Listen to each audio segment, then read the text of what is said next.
I'm Leanne Tran, psychologist who's worked with families whose kids don't fit the mould for almost 20 years. I've worked with children for decades, but I know parents are the real change makers when it comes to their kids. Having 3 kids of my own means I know it's not easy. Parent Like a Psychologist is all about simplifying how you support your kids with psychology information filtered through years of experience to take you from overwhelmed to confident. Come on in. Welcome everyone to another episode of Parent Like a Psychologist, but a very special warm welcome to my guest today, Carolyn. Um, Thank you for joining me. Thank you for having me. This is very exciting. That's good. I'm glad. I was just asking you to make sure I got your surname pronounced right, and then when I introduced you, I got the yips, and I just stopped.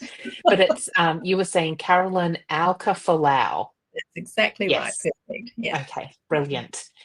I don't know if you find this, but because I work with lots of children and families as well, I find names is something that I can struggle with remembering sometimes all of the names. And so then now it's got into my head and I worry I'm going to get it wrong or say it wrong or something like that. Yeah. So let me tell our audience a little bit about you. So you are from the Parent Oasis, or you are the Parent Oasis, perhaps. Um, yeah, which is a peaceful place where our parents can take a moment to recharge and rejuvenate, which sounds so lovely. You have had a long career as an educator and school leader, and you've supported many, many families through a wide variety of challenges, barriers, and obstacles. Um, and like me, you recognize that it's not a one size fits all solution. Each child, parent, and family is unique. So um, you walk along the parenting path with people to help figure out how to be the best parent they can be, and enabling parents to care for their family exactly the way they want to without losing sight of themselves. That's such a I can't think of a parent who would read that and not feel like secure and happy to hear that there's someone out there who can do that for them. Oh, thank you.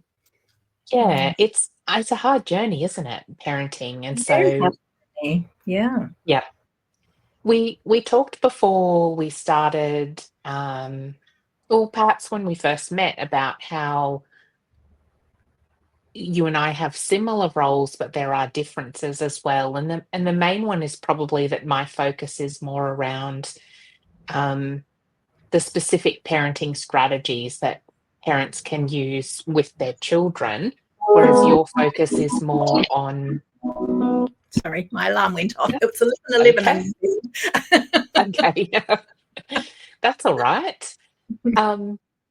Yeah, so your focus is more on the parents and how they can be a strong parent and functioning well. Um, how exactly do you do that with parents? Lots of listening, Mhm. lots of understanding where they're coming from, what their hopes and dreams and aspirations are for their child, but also for themselves, for their whole family. And Mm, I think that as parents, it's natural to think that our job is to give everything 100% to our children, and I don't disagree with that. But if we do that at the expense of our own well-being, then we end up being no good for anyone. And I do know that it's very easy for parents to fall into that trap because I've done it myself. And when you have a child that has additional needs, you feel like you have to do even more than everybody else, and which depletes you even more. So that's the area. Although my own children, I don't experience that myself as a parent. My children are grown up now. I've just, like you said, worked with so many families and just seen this scenario over and over and over again. And it's not until I actually get some time with the parent on their own and really kind of dig down and unpeel some of those layers that they realize how burnt out sometimes, but it's more that just that depleted. And I use the analogy of filling your own bucket. Their bucket is empty. It's their children's bucket is their focus. What can I do to fill my child's bucket? And then they're not really thinking about themselves. Yeah, yeah. I hear that story a lot too, and it makes me think of two particular points to come back to with you. But I first wanted to ask or talk about the types of families that you have supported, because through your work in schools, it's lots of the time been with children who have additional needs and different or extra learning support needs. Is that right? Yes, that's right. So working in New Zealand, but also in Hong Kong. Most recently, my role was in a school in Hong Kong before I came back to New Zealand again, really supporting the parents and the families of children with additional needs in that mainstream primary school setting, although that was an international school. And that's the age range that I'm most comfortable with, because that's what I'm used to working with. So that's sort of like 4 to 5 year olds, and then 9 to 10 year olds, that age. Yeah. Mm-hmm. And what I was thinking about, coming back to the parenting part, is um, that I was having a conversation with some friends the other day, and we were talking about how hard it is to support kids, particularly those with additional um, support needs or who find school harder than most other kids. Um, and some part of the conversation, I think, came down to the fact that, like, how well we can do that support for our kids depends on how well we are as a parent. And that, I think, is where your role kind of comes in. Yeah, So I what totally agree. Yeah, sorry, go on. I didn't mean to cut you off. No, you were going to say, so what? Yeah, so what do you find most, or how do you kind of help parents along the way with that journey to go from depleted to feeling well again? Usually I start with an analogy, like I've already used the analogy of filling the bucket, but I start with the analogy of the oxygen mask in the plane. And I know people have, Mhm, you have heard this a million times before, but when I really focus in on that particular parent and I say, just imagine you're on a plane and you're not getting any oxygen and your child is next to you and you need to get both of you off that plane, and yet mhm, you're not giving yourself the energy to do that, what's the outcome going to be? And when you can mm, really bring analogies or metaphors like that to that really personal level, people start to feel it or get it. It's not just a trite saying. And when they realize, just sometimes by sitting down, and as I said, often it's good to meet without the child. Obviously, there's sometimes we meet together, but when we can meet without the child and just talk things through, and usually I just say, how are you doing? And mm, often I haven't been asked that for a while, particularly in a school situation. It's often really focused on the child. And so if I just say, how are you doing? And then sometimes I just say that and they burst into tears. And then mm, that's an indication of where they're at emotionally, sometimes physically, just so tired, mm, exhausted, fatigued. And then we can kind of like make sure that that's really safe, non-judgmental place, that they can say whatever they want. So I think the big part of it really for me is building that trust up before we have that conversation, because often if we haven't kind of built a little bit of a relationship up first, they're not going to disclose to me how they're feeling, in case if they don't know me, they're going to think, oh, she's at the school, she's going to judge what kind of a parent I'm like. mhm, So definitely having that warm relationship built up first, so that they totally understand that I'm not a judge, I'm just a listener, and I might have some ideas that can help. You can take them or leave them. You've got your own ideas, and really building up that trust in themselves as well, that they actually do know what's the right thing to do for their child. mhm, And again, I often tell a story of when my babies were born, how I would think how I was going to do something, and a midwife would come into the hospital and say, oh, you should do it like this. And I think, oh, okay, great. And then try to do it like Mhm. that. Another midwife would come in and say, oh, no, don't do that. Do it this way. And how confusing that was as a new mum. And then coming to the realization with my second child, actually, I've got this. I'll listen to all the suggestions and there might be something I really like, but as a mother, I actually know what to do for my child. So bringing them back to that, you know, all this advice and suggestions are great to kind of be curious about, not rejecting everything straight away, but having a little think about it, and then filtering through and going like, but what actually suits my child, me, our family, the way that we like to work. Yeah, yeah. That intuition is normally there, isn't it? But for whatever reason, I think just as parents too, we want to make sure we're getting it right. Yeah, It's high very much stakes. so. It's our Very child. nice. Yeah. Mm. So that confidence can be easily knocked or questioned. Mm. I think too that, but having said that, sometimes talking things through with somebody and hearing advice and a different way of doing it also is useful. But then I like how you described that that's then taken to for a parent to decide how they want to implement it, and how that feels right for them. Yeah. And again, that trust has to be there, particularly in a school situation. I'm thinking about a parent that's bringing their child to the school gate, and there's a lot of anxiety around leaving the parent and going into school. And Hmm. I'm just thinking of an example where I was in Hong Kong. You know, when I first started working there, which was pre-COVID, the parents could walk the children into the school and kind of settle them into the classroom and then go off for the day. And that was kind of like a nice, relaxed start for everybody. And then when COVID Hmm. hit, of course, we had all these rules that we Yeah. had to apply to the parents at the gate, and then the children had to go through getting their temperature taken and things. So it was quite a big change. And for many children, that was fine. They just marched on through. But for an Hmm. element, you know, of a few children, that was highly, highly anxiety inducing. And really hard for the parents because they had this very upset child at the gate. And so then it was bringing that relationship back in so that they knew that they could trust me, that if things on the other side really were spiraling out of control, I would ring them and let them know. Hmm. Worst came to Hmm. worst, they could come to school and pick their child up and take them home again. But also having that element of trust that I would be able to manage that on the other side. And for 9 times out of 10, the children cried for 5 minutes, saw their friends at school, went off to do their little play before the bell started, and then they were absolutely fine. And again, I would always ring the parent and say, here they are, even send a photo sometimes, they're actually fine.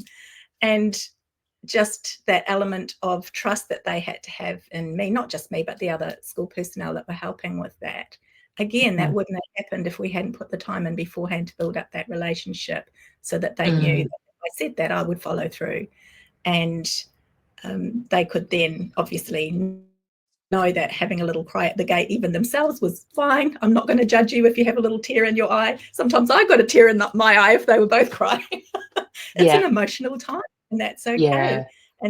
And then we do something about those emotions later and reduce them where we can and make everybody feel okay and carry on with our day. Sorry, I think I Mm. went a little bit off track there, but yeah, it's again, I think it just always comes down to that relationship and having people that you can trust. Yeah, it's part of the village, isn't it? That Yeah. trust, So, in parenting advice, and yeah, it's not always automatic to come by.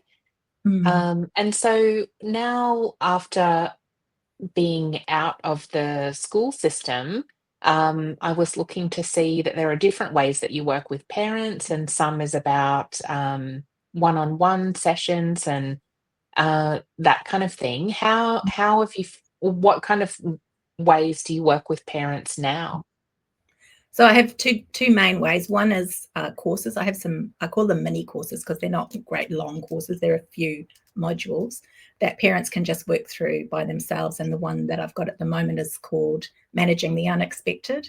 And it's Mhm. around that concept of you can have all the plans in place in the world and something unexpected will happen, like COVID or whatever. Mm, And mhm. sometimes it's just something unexpected, like you said, you were going to go to the playground and it rains and you can't go. So it can be wherever on the spectrum, and how you manage that as a parent, particularly if you're a parent that likes to feel like there's some structure there, or there's, you know, that I use the word control because I like to feel in control of my environment, my surroundings. And sometimes you have to just kind of relinquish that control and go with the flow. And that's very hard. And also when do you go with the flow and just let it happen? And when do you stick with your structures when something unexpected happens? So it's just a course, some workshops and a workbook and activities. But I also run that as a module that goes along with coaching. I am a trained coach. I trained to be a coach in 2005. So it's something that I've used as part of my way of working with teachers, children and parents for many, many years. And love that coach approach. So having that one-on-one time with a parent alongside the modules works really well. And then the third thing I just started doing, and it's actually quite an interesting concept, is rather than committing to doing a course and having a whole coaching package, I've just started something called Phone a Friend. I was thinking of it like that TV program, Who Wants to Be a Millionaire? Yeah. Where you actually fine and you can answer all the questions by yourself, and then you'll come to this one question and be like, I need to phone a friend. And they'll have a variety of friends that they can phone. So I thought, wouldn't that be nice if a parent just needed to phone a friend for, you know, a 30-minute session, a 45-minute session, talk something through, not commit to a whole coaching package. And you know, sometimes you'll have friends in your life that you can do that to, but it might be the middle of the day, they might be at work, and so I can be that friend that you can just phone. Yeah, that's a great idea because we all go through seasons as parents, I think, of when we feel mostly that we're in control of things, or not so much in control, but on top of it all.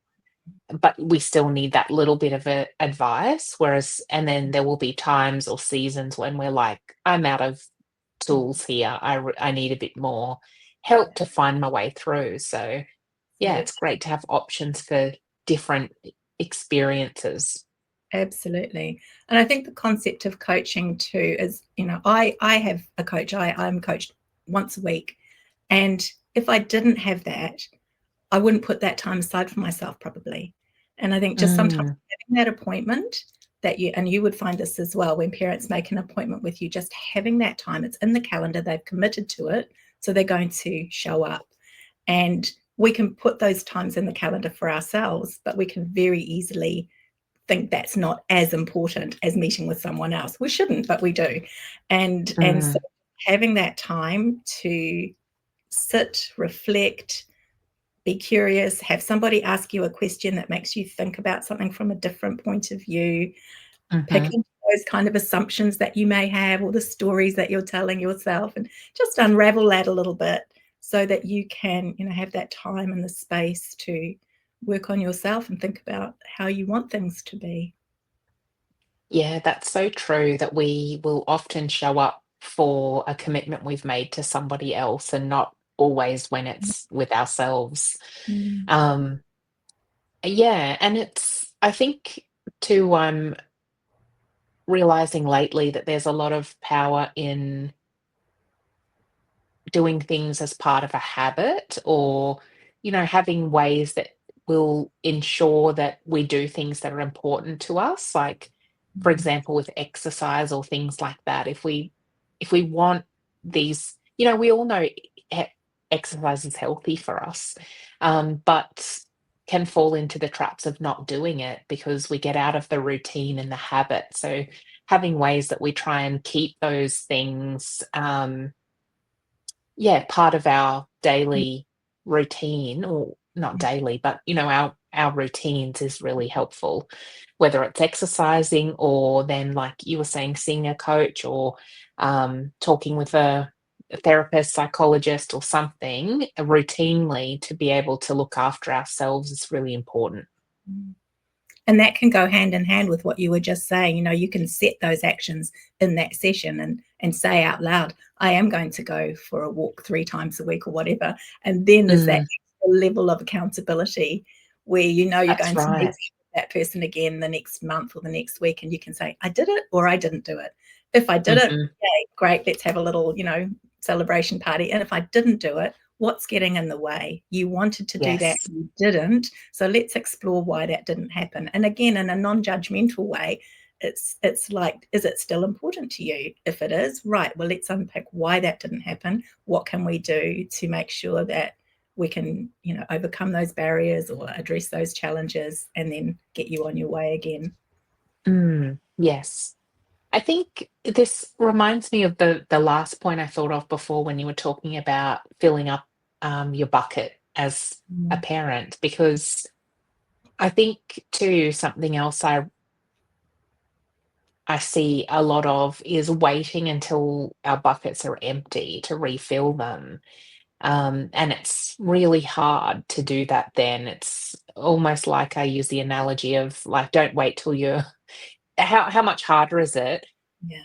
trying to fill up your car with petrol when it's run out on the side of the road somewhere than stopping when it's almost empty and refilling it then. But we don't seem to apply the same thing to our own energy as parents. Is that something that you find as well? And do you have ways of having that conversation with parents? Yeah, very much so. And I think I often say it's the tiny things, and I use the term baby steps, which is nice Hmm. for a parent. But I just think, sometimes we think we have to do this big, major overhaul or a big reset. And yes, we can sometimes have times in our lives where we want to do that. We might spring clean or something. But it's those tiny little steps that we take day by day that actually have the most difference, that actually build up over time. So it's stopping to take 2 deep breaths before you speak Hmm. when you're feeling angry, Mm. which sounds very tiny and insignificant. But if you can actually do that before you speak in anger, you will notice a huge, big result from that tiny bit of effort. And Hmm. it's starting the day with 10 minutes by yourself. It doesn't have to be a 1 hour amazing morning routine that includes the gym and this, and you've made your special shake. If you have 10 Yeah. minutes to do something that suits you, like it might be reading, it might be sitting in silence, it might be listening to a meditation tape, showing my age, a tape. you We over could have just glossed over that bit. I just visualizing myself putting a tape in the cassette recorder years and years ago. These are things that I have consistently done, but they're little Mm, things. And that doesn't mm, mean I do them every day perfectly. But when I say consistently, over the years, I've done them more than I haven't. And I think that's yeah, a really important thing for parents to note, is that there's going to be days where we have these ideas and we want to do these little tiny things and we can't even manage them. But that doesn't mean that we're not over time still making progress. So it's yeah. really not even look at weeks, but to look at months. Like, in this month, have you managed to have a few moments for yourself? Have you managed to do some deep breathing, rather than, oh, I didn't do it today, I'm a failure because I said I was going to do it, every day for 7 Mhm. days. And just kind of not falling into that trap of being so harsh on ourselves because we've set this promise and then we didn't, keep the promise to ourselves. Yeah. Mm. I like the idea of then talking about what the barriers are to getting it done rather than, why didn't you? Because there'll be usually be some kind of reason, and problem solving through them is good. But sometimes too, I think it helps to, like if we go through a period where it's harder to do those things for whatever reason, like maybe you don't get that 10 minutes in the morning, I think then sometimes you start to realize how important it is to do it because you start to not feel great and Yeah. you think I haven't been getting that time. I'm noticing I feel more stressed, and so it it brings home the importance again of actually doing it, and that can help us get back on track with it. You're so right. Especially things like, for me, it's going for a walk. If I don't do it for a few days, and then I'm lucky I live close to a lovely park, and I get up to the park and then I say to myself, why didn't you do this? Because you feel so great when you get there, but other Yeah. things felt more important in the days leading up to it. So then in the following days, I'll remind myself, remember when I went up to the park, how lovely it felt. Actually, it is important. So you're so Yeah. right. It's it's that awareness around the effect that it's having on you, rather than just doing it like a robot action. Mm-hmm. Mm. I think too, it can be really, well, maybe, this, I was going to say it like it happens to all parents. I don't know, but this happened to me too after having our third child. Life is so busy, and there were so many things I was doing for everybody that then my husband one day was saying to me, "You need to take some time out for yourself, go and do something." And I literally said, I don't know what I would do. I don't know what to do. And so I was going to say maybe all parents feel that. I'm not sure, but I think it's easy to lose sight of some of the things that we can do for ourselves. How do you help parents kind of discover some of those things again? Mhm. I think it's, again, having that time and space to really think and maybe just have a brainstorm. You're not committing to anything. If you had 3 hours on a Saturday afternoon, Mm, what would you love to do? And if for you that's mhm, go and have a nap, great, go and have a nap. If it's read a book, go and do that. It's mm, just having that chance to explore those different areas. And sometimes I use a tool called the Wheel of Life that you might have heard of. It's just a wheel that's kind of segmented into different parts of our life, like, relationships or spirituality or those sorts of things. And sometimes using a tool like that is quite good to get people to look specifically at the different areas of their life and see where mm, they're feeling like things are going well, and where are they seeing that there's a bit of a dip, and either keep doing the things that are doing well, that you're doing well and because you're enjoying that, or maybe you could start looking at the areas where there's a bit of a dip and think about what could you do in those areas to pad that out. I mean, we're never going to have the perfect wheel of 10 out of 10 and everything. That's just life. But is there something that you could, improve or add into an area that's mm. feeling a little bit blah for you? Yep. Yeah. So it sounds a lot like being having that supportive place and connection to have those conversations of starting to notice those things again. Yeah, very much so. I've noticed that you've got some free resources on your website, and I wondered whether some of those would be a great place to start as well for Mhm. people, um, because you've got um, a resource about mindfulness for busy parents, which I think would be really great. Mindfulness is such a great way to reduce the stress. Mhm. But you've got a really practical one as well, morning chaos to calm, to create a morning routine to Yeah, suit you and your family. yeah. And both of So, those resources are very much about the little steps. And, yeah. morning routine is very much around what suits you and your family.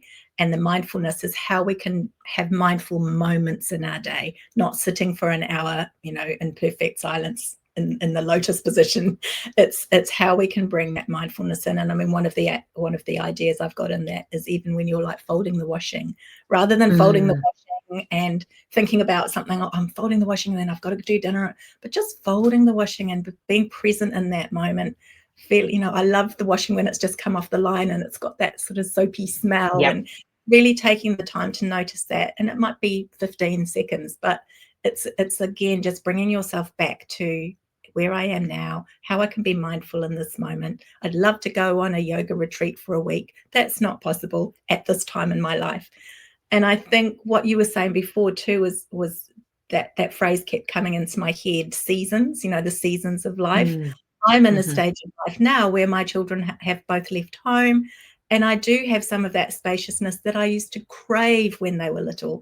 But I also miss that so much, miss that time mm, when they were little and, running around the house. So it's just remembering that the season of life we're in is not going to be our season of life forever, and around those practices of mindfulness and gratitude of this is how it is now, and looking for the joy in those moments. Obviously, we always want to, do our best and make improvements, but sometimes we strive so much to be onto the next thing and the next thing and the next thing. And when we can just stop and really appreciate the smell of a new baby's head, And just Yeah. those little moments that make us feel really grateful for what we do have.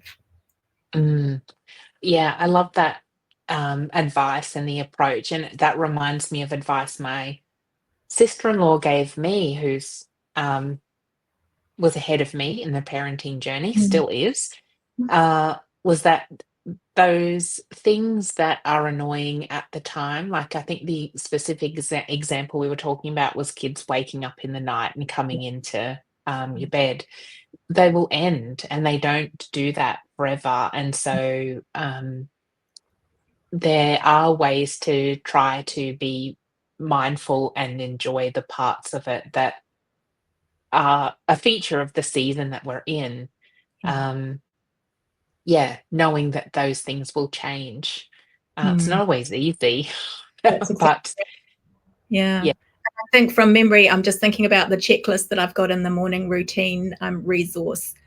Mm, And one of the points that it's, I can't remember it exactly, but it's something around, getting enough sleep each night. And I've actually put in brackets, not when you have babies, because I don't want yeah. people to set themselves up to think, yes, I have to have enough sleep every night, because sometimes most babies won't let you sleep through the night, and that's because they're babies, and that's totally normal. So it's remembering that, yes, that's a great goal to have, to get enough sleep, but in this season of life that I'm in at the moment, that's not going to be one of my top priority goals. Another one will be. Or I'll get my sleep in different ways. I'll nap when the baby naps, if that's possible.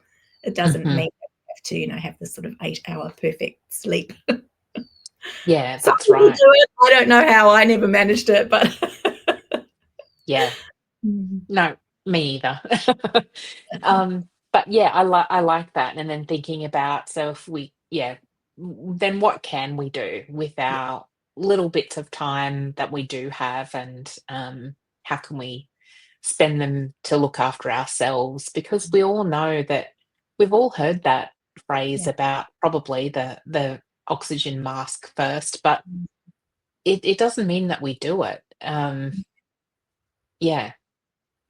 Mm. So I And think I I think, could see the sorry, I keep no, no, cutting you no. off. I could just really see the benefit in being able to talk this through with somebody else, because I think so often too we're good at talking with our friends about that. Like, you need to look after yourself, and we don't do it ourselves, but we'll tell our friends to do it. Yeah. And so having somebody tell us to do it would be really helpful. Yeah.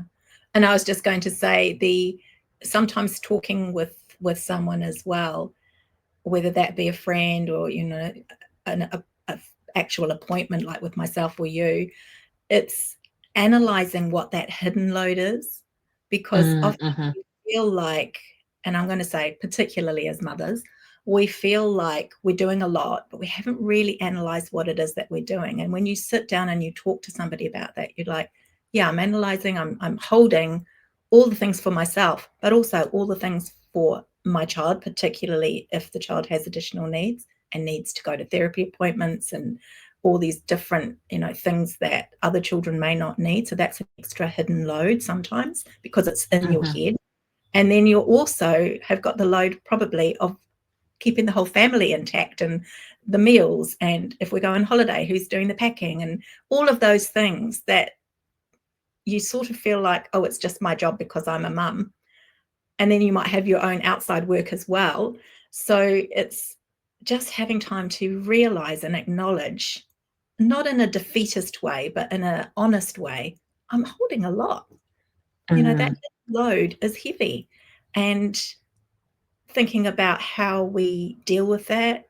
Is there something that we can delegate? If not, just acknowledging to ourselves that, it's a reality. It's not mm, this, like, you probably heard the phrase, that toxic positivity. It's not like mm, everything's fine and then you just kind of keep going along. It's acknowledging to yourself, actually, I'm holding a lot, and it's hidden from a lot of people. Some of it's even hidden from me. But when I have that time, or I give myself that time to talk about it and be aware of it, then I can start doing something about it. mhm. Yeah. I was going to ask as our final question what you would recommend for people to do to begin this process, but I wonder if that kind of answered it in a Mm. way. I think, um, but I yeah, interested to hear if you have another idea, but I think just taking stock of everything also just that process alone sometimes just gives us the permission to then Mhm. rest. Like, "Oh, Yeah, actually, I am doing a lot. I do deserve a break." yeah, Yeah.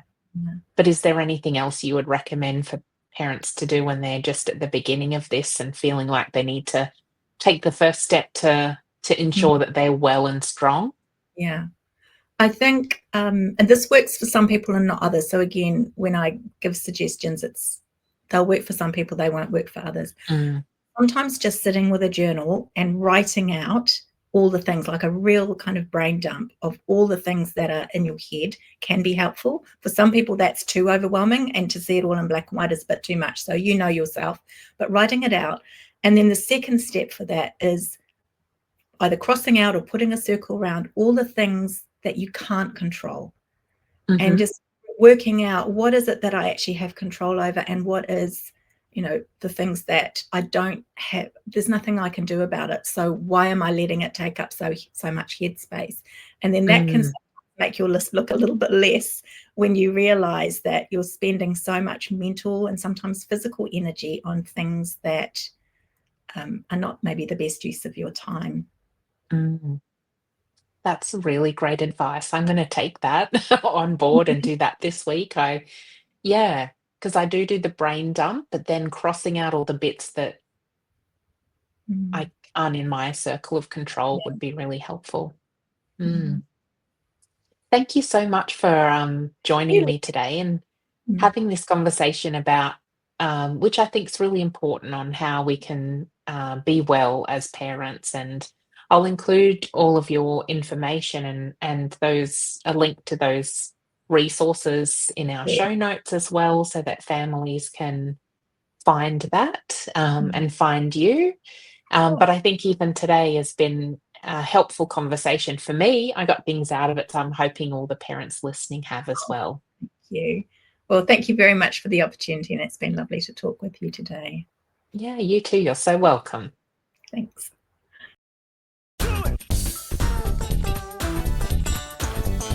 Thanks for listening to this episode of Parent Like a Psychologist. If you found it helpful, please share on Instagram so other parents can benefit too, and tag me at Leanne Tran Psychology so that I can say a big thank you. Head over to leannetran.com.au to join the village for bite-sized psychology tips straight to your inbox. I really hope this podcast has brought a new perspective and you a step closer towards a calm parent and a thriving child. Have a delightful day.